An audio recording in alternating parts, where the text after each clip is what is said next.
See, here's what the average cable goon won't tell you. And again, this is just my own opinion. I'm pulling this right out of my ass. I could be wrong. But the current leadership of Iran doesn't want a nuclear bomb.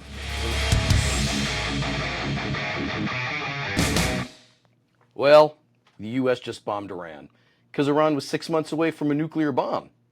You ever notice how Iran is always 6 months away from a nuclear bomb?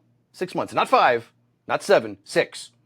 And they've been at 6 months for like 30 fucking years. See, at this point, Iran's nuclear program is like, well, like me and Charles. This close to quitting our jobs and becoming famous YouTubers. All we need is another ring light, yeah. And every time Israel or Washington addresses the issue, it's the same recycled script. Iran could have a bomb by Christmas time! Yeah, which Christmas? 1997, 2004, which Christmas? Here's a truth bomb for you. Iran never really wanted the bomb. Well, not the Ayatollah, not the clerics. They wanted the idea of a bomb, the mystique. They wanted the nuclear equivalent of a push-up bra. Just enough to make the neighbors curious. Actually, a little history lesson. Iran actually had a dubious flirtation with atomic weapons twice. The first time in the 1950s. Do you want to take a guess who started them on that one? Go ahead, guess. Yeah, it was us. The United States of America. Red, white, and blue. Mr. Freedom Fries. See, back then, we were besties with the Shah of Iran. The Shah, you know the Shah? The ruthless dictator that we supported. Because you better not fucking nationalize that oil again. Cool guy. Fancy hat, sunglasses. Now, he did torture a lot of innocent people, but he really hated communists. So, our kind of dictator. Dwight Eisenhower, look it up. It was called, I shit you not, Atoms for Peace. I swear I'm not making that up. We gave him the keys to the nuclear candy store. Hell, we flew Iranian scientists here. We trained them up at MIT, specifically to help them build a bomb. Yeah, because they're the good guys. Our team. These guys are on our side. You guys doing, oh crap, the Shah got overthrown! Uh-oh. Who's in charge now? What? The bearded Allahu Akbar guys? Those guys are in charge now? Well, great. Now Iran's a threat to democracy. See, here's what the average cable goon won't tell you. And again, this is just my own opinion. I'm pulling this right out of my ass. I could be wrong. But the current leadership of Iran doesn't want a nuclear bomb. See? Because if Iran gets a bomb, do you know who suddenly gets a whole lot more powerful? It's not the Ayatollah, not his clerics, no. That bomb falls under the control of the Islamic Revolutionary Guard Corps. Military control. Those guys, they don't want to play pickleball. They want to play dictator. Big boy toys. Coup d'etat. Think Michael Jackson military uniforms with sunglasses indoors. Yeah, they're like a gaudy Persian version of Cobra Commander. Think about this. The Ayatollah, Putin, Kim Jong-un, Hussein, Gaddafi, Tito, Salazar. Take your pick. What does every dictator on earth fear more than anything else? A popular uprising and a military coup. You think the Ayatollah wants to wake up one day and learn that the guys with all the weapons now have nukes and now they're in charge? No, he doesn't want the bomb. He wants the threat of the bomb. He wants the suspicion of a bomb. He wants enough nuclear capability just to keep the West on edge. And even worse, let's not forget, while all this was happening, Israel freaked out and decided, holy crap, we better get the bomb! Which they did, sometime in the mid-60s. We don't know when, because it was unofficially, secretly. They worked hand in hand with, I shit you not, global pariah, apartheid South Africa. They developed the bomb together. And then the whole neighborhood knows, and when someone down the street gets a pit bull, everybody else in the neighborhood starts thinking about putting up a fence at a minimum. And here's the real kicker. Iran had a deal. We had a deal with Iran.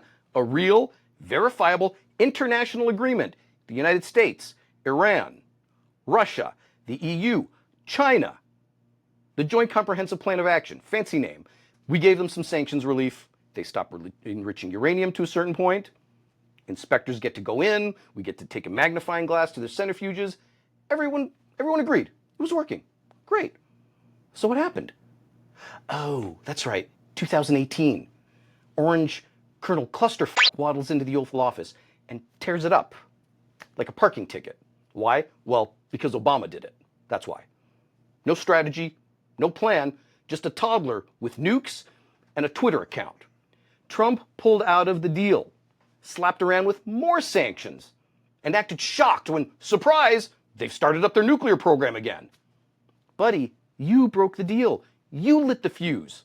And now we've got people in Washington pretending like it just happened out of the blue, like it's some big mystery why they resumed uranium enrichment again. No. You want to know my fear? My fear is the same as when we went into Iraq and then Afghanistan. I've been through a Middle Eastern war. I assure you, I have a pretty good understanding of these people and this culture. And Americans do not understand the Arab world. More accurately, do not understand the Muslim world. We don't understand these people a bit. American diplomacy is like a toddler with a shotgun. It's loud and it's clumsy, and someone's going to get hurt. We see Iran as some kind of cartoon villain, this big hairy mullah with a nuke-shaped turban screaming Allahu Akbar every morning before breakfast. But Iran, they're not cartoons. Iran is a 3,000-year-old civilization. They've got their own literature, culture, philosophy, architecture. They're a very complicated people, all right? But every time an American politician needs to look tough, you just dust off the old boogeyman and scream, Iran is coming! Ugh! That's not the real danger. The real danger is how ignorant we are about Iran. We keep building foreign policy on stereotypes and fear. We bomb, we sanction, we threaten, we isolate, and then we wonder why they don't trust us. We make them more and more desperate. And I'll tell you something, a desperate man will do desperate things. So right now, Charles and I are recording this on a Saturday. Sometime in this next week, American and Iranian delegations are supposed to meet in person. Maybe. I think that's great. Let me tell you, because you know I'm the first guy to get in line for a good Trump takedown. I've made a freaking hobby out of it, okay? But credit where credit is due. If the man actually uses strong arm power to start up a dialogue with Iran, maybe he's doing something right. Maybe we can make a deal. They can sell some oil again, we offer some security guarantees, everybody gets fat together, it's a win-win. And maybe, just maybe, we stop acting like Israel's lapdog in every damn situation. But let's not forget the punchline here. Trump created this mess in the first place. He tore up the Iran nuclear deal like a toddler who's had too much sugar just to flex his base. So now if he's trying to glue the pieces back together, well, that's not really brilliant diplomacy, is it? It's clean up on aisle dumbass. I mean, I guess I'll take a normalizing of relations however it comes. Even if it means getting a spray tan and wearing a stupid long red tie. You know what to do. Share, clip, subscribe, do all that stuff.